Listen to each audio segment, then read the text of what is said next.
Alhamdulillah Alhamdulillahilladzi bihifdzil imani wal islam. Asyhadu an la ilaha illallah wahdahu la syarikalah syahadatan tuballighuna ila daris salam. Wa asyhadu anna sayyidana wa nabiyyana Muhammadan abduhu wa rasuluhu khairul anam. Allahumma salli wa sallim ala sayyidina Muhammadin wa ala alihi wa sahbihi salatan wa salaman daimaini mutalazimaini min yaumina hadza ila yaumil dhiham amma ba'du. Fa ya ibadallah usikum wa iyaya bittaqwallah faqad fazal muttaqun. Qala Allah ta'ala fil Qur'anil Karim wa huwa asdaqul qailin. A'udzu billahi minasy syaithanir rajim. Ya ayyuhalladzina amanu ittaqullaha haqqa tuqatih wa la tamutunna illa wa antum muslimun. Shadaqallahul aliyyul azim. Hadirin jamaah rahimakumullah. Alhamdulillah, kita bersyukur kepada Allah Subhanahu wa taala yang begitu banyak memberikan kita nikmat sehingga kita semua bisa bertemu, berkumpul di masjid yang kita cintai ini untuk menunaikan ibadah salat Jumat yang Allah wajibkan kepada kita semua. Allah Subhanahu wa taala mewajibkan kita untuk menunaikan ibadah salat Jumat. Allah berfirman di dalam Al-Qur'an, ya ayyuhalladzina amanu idza nudiya lis-salati min yaumil jumu'ati fas'au ila dzikrillah wa zarul bai'a dzalikum khairul lakum in kuntum ta'lamun. Allah Subhanahu wa taala memanggil kita dengan kalimat ya ayyuhalladzina amanu, wahai orang-orang yang beriman. Idza nudiya lis-salati min yaumil jumu'ati fas'au ila dzikrillah. Apabila sudah diserukan panggilan untuk menunaikan ibadah salat Jumat, fas'au ila zikrillah, maka segeralah untuk memenuhi panggilan tersebut. Wazarul bai'a, dan tinggalkanlah aktivitas jual beli. Dzalikum khairul lakum in kuntum ta'lamun. Maka hal yang demikian adalah yang terbaik apabila kalian mengetahuinya.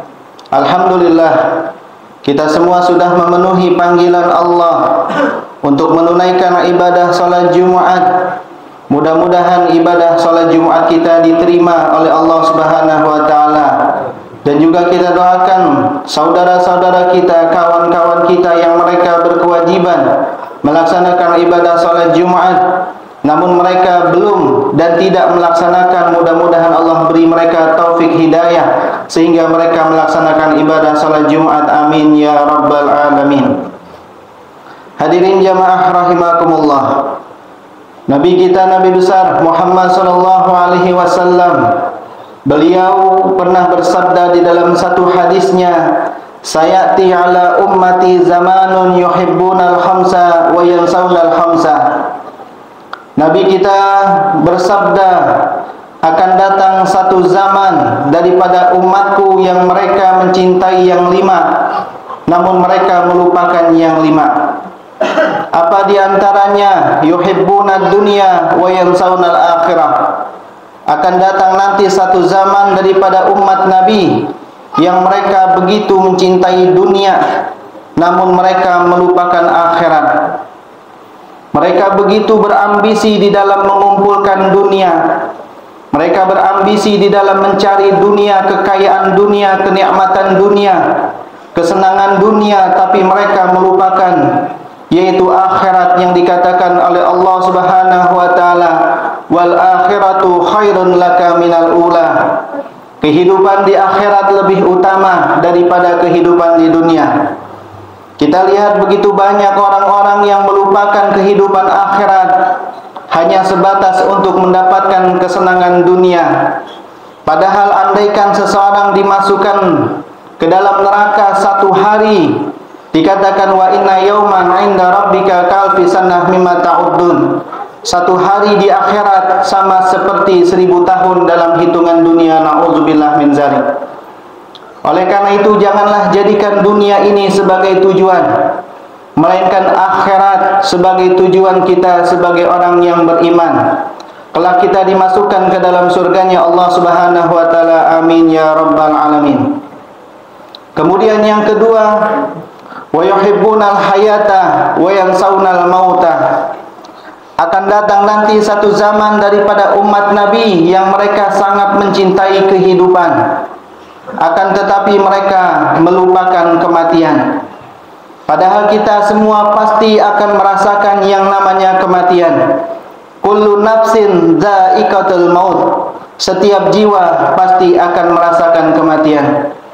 Dimanapun kita berada, pasti kematian akan menemukan kalian. Ainama takunu yudrikumul mautu walau kuntum fi burujim musayyadah. Dimanapun kalian berada, mati pasti akan menemukan kalian walau kuntum fi burujim musayyadah. Meskipun kalian bersembunyi di satu benteng yang sangat kokoh, mati pasti akan menjumpai kalian. Oleh karena itu, marilah kita mempersiapkan diri. Ketika ajal datang, kita sudah siap bertemu dengan Allah Subhanahu wa taala. Jangan sampai ketika ajal datang, sebagaimana orang kafir mengatakan, Rabbi laula akhartani ila ajalin qarib fa asaddaqa wa akum minas salihin. Tatkala ajal sudah sampai, mereka mengatakan, wahai Tuhanku, tangguhkan usia saya sebentar lagi. Jangan kau cabut dulu nyawaku, fa asaddaqa, saya ingin bersedekah. Wa akum minas salihin, saya ingin menjadi orang yang saleh. Tapi Allah Subhanahu wa taala menjawab, walan yu'akhirallahu nafsan iza jaa ajaluha wallahu khabirum bima ta'malun. Allah Subhanahu wa taala tidak akan menangguhkan waktu kematian apabila sudah datang waktunya. Wallahu khabirum bima ta'malun, dan Allah Subhanahu wa taala Maha mengetahui apa yang kalian lakukan. Hadirin jamaah rahimakumullah. Kemudian baginda Nabi Muhammad sallallahu alaihi wasallam, beliau melanjutkan di dalam hadisnya, wa yuhibbunal qusura wa yansaunal qubura. Akan datang nanti satu zaman daripada umatku, kata Nabi, yang mereka begitu mencintai gedung-gedung yang mewah, rumah-rumah yang megah, akan tetapi mereka melupakan kuburan, tempat kembali mereka yang pasti. Banyak orang yang melupakan tempat kembali terakhirnya, yaitu kuburan. Begitu sibuknya mereka menghiasi rumah-rumah mereka, mengganti warna dengan warna yang indah, menambahkan ornamen, ukiran-ukiran terlihat indah, terlihat megah. Padahal tempat yang abadi adalah kuburan. Tempat yang pasti kita akan masuki, yang tidak lebih daripada 2 kali 3 meter, yaitu kuburan yang pasti nanti akan menanti kita. Oleh karena itu dikatakan, man dakhalal qabra bila zadin faka'annama raqibal bakhra bila safinatin. Siapa orang yang masuk ke dalam kubur, siapa orang yang meninggal dunia kemudian masuk ke alam barzah tanpa membawa amal, sebagaimana dia menyeberang lautan tanpa dengan kapal. Nauzubillah min zalik. Oleh karena itu, janganlah kita terlena dengan kehidupan di dunia sampai kita melupakan tempat kembali kita nanti di akhirat nanti. Dikatakan, mal mayyitu fi qabrihi illa kal gharikil mugawwas. Tidaklah orang yang mati di dalam kubur kondisinya seperti orang yang hanyut terbawa arus yang sangat deras. Oleh karena itu, marilah kita mempersiapkan diri kita untuk bekal kita nanti di akhirat nanti. Kemudian Nabi sallallahu alaihi wasallam beliau melanjutkan, wa yuhibbunal mala wa yansaunal hisaba. Akan datang nanti satu zaman daripada umatku, mereka yang begitu mencintai harta mereka, akan tetapi mereka melupakan hisab di yaumil qiyamah nanti. Al halalu yuhasabu wal haramu yu'azzabu. Harta yang halal akan dihisab nanti oleh Allah Subhanahu wa taala, sedangkan harta yang haram akan diazab nanti. Nauzubillah min zalik. Wa man yuhasabu yu'azzabu. Orang yang dihisab berarti dia diazab. Nauzubillah min zalik. Janganlah kita terlalu terlena dengan harta yang banyak, berambisi dengan harta yang melimpah, akan tetapi tidak memperhatikan mana yang halal, mana yang haram. Nauzubillah, di akhir zaman banyak orang yang tidak memperdulikan. Yang penting mereka mendapatkan harta sebanyak mungkin, tapi mereka melupakan hisab nanti di yaumil qiyamah yang begitu dahsyat. Nauzubillah min zalik. Sehingga banyak nanti di yaumil qiyamah orang-orang dimasukkan ke dalam neraka karena hartanya yang haram. Bahkan dikatakan kullu lahmin nabatal minal haram fannaru aula biha. Setiap daging yang tumbuh dari harta yang haram, maka neraka lebih berhak membakarnya. Ulama menafsirkan mengenai hadis ini, setiap daging yang tumbuh dari harta yang haram akan terjerumus kepada kemaksiatan, akan susah diajak takwa kepada Allah Subhanahu wa taala, sehingga amal perbuatannya menggiring mereka masuk ke dalam nerakanya. Nauzubillah min zalik. Kemudian yang kelima, baginda Nabi SAW melanjutkan di dalam hadisnya, wa yuhibbunal khalqa wa yansaunal khaliqa.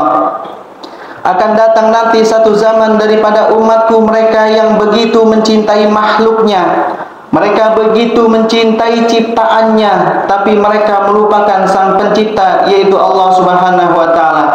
Kita mengakui bahwa diri kita begitu mencintai diri kita. Kita mengakui bahwa kita begitu mencintai anak-anak kita, istri-istri kita. Kita begitu mencintai keluarga mereka. Semua adalah makhluk ciptaan Allah Subhanahu wa taala. Tapi ingat, diciptakannya diri kita, keluarga kita, anak istri kita, semuanya adalah untuk beribadah kepada Allah Subhanahu wa taala. Di dalam Al-Quran Allah Subhanahu wa ta'ala berfirman, wa ma khalaqtul jinna wal insa illa liya'budun. Tidaklah aku ciptakan jin dan manusia melainkan untuk beribadah kepada Allah Subhanahu wa ta'ala. Jangan sampai anak istri kita tidak beribadah. Jangan sampai kita punya anak tidak bisa membaca Al-Quran. Jangan sampai kita punya istri kita biarkan ketika istri kita tidak menutup auratnya. Jangan sampai kita biarkan anak kita ketika dia meninggalkan sholat kita diam saja. Nanti di yaumil qiyamah mereka akan menuntut kepada orang tuanya, ayahnya, suaminya di hadapan Allah Subhanahu wa taala. Sebagaimana hadis baginda Nabi Muhammad sallallahu alaihi wasallam, awwalu ma yata'allaqu bihil abdu yaumal qiyamah ahluhu wa waladuhu fayakifuna baina yadayillah fayaquluna ya rabbana khuz bihaqqina fa innahu ma 'allamana minhu ma naj'al. Nanti di yaumil qiyamah, apabila seorang ayah, apabila seorang suami membiarkan anak istrinya tidak beribadah kepada Allah Subhanahu wa taala, maka mereka akan bergelendotan, bergelantungan meminta keadilan di hadapan Allah Subhanahu wa taala. Awwalu ma yata'allaqu bihil abdu yaumal qiyamah. Yang pertama kali bergelantungan nanti seorang hamba di yaumil qiyamah yaitu ahluhu, keluarganya, wa waladuhu, anak-anaknya, fayakifuna baina yadayillah. Kemudian mereka berdiri di hadapan Allah Subhanahu wa taala, fayaquluna, dan mereka berkata kepada Allah Subhanahu wa taala, ya rabbana, wahai Tuhan kami, khuz bihaqqina, ambillah hak kami kepada suami kami, ambillah hak kami kepada ayah kami, fa innahu ma 'allamana minhu ma naj'al, karena sesungguhnya ayah kami tidak mendidik kami sebagaimana tujuan kami diciptakan, yaitu untuk beribadah kepada Allah Subhanahu wa taala. Mudah-mudahan kita semua diberi taufik hidayah oleh Allah Subhanahu wa taala. Anak-anak kita, istri kita, keluarga kita mendapatkan taufik hidayah untuk selalu taat kepada Allah Subhanahu wa taala, dan kita dijadikan orang-orang yang selalu bertakwa kepada Allah Subhanahu wa taala. Amin ya rabbal alamin. Inna ahsanal mawaidi syafiyah, kalamu man la tahfa alaihi khafiyah, wallahu subhanahu wa ta'ala yaqulu biqauli yahtadil muhtadun. A'udzu billahi minasyaitonir rajim. Bismillahirrahmanirrahim.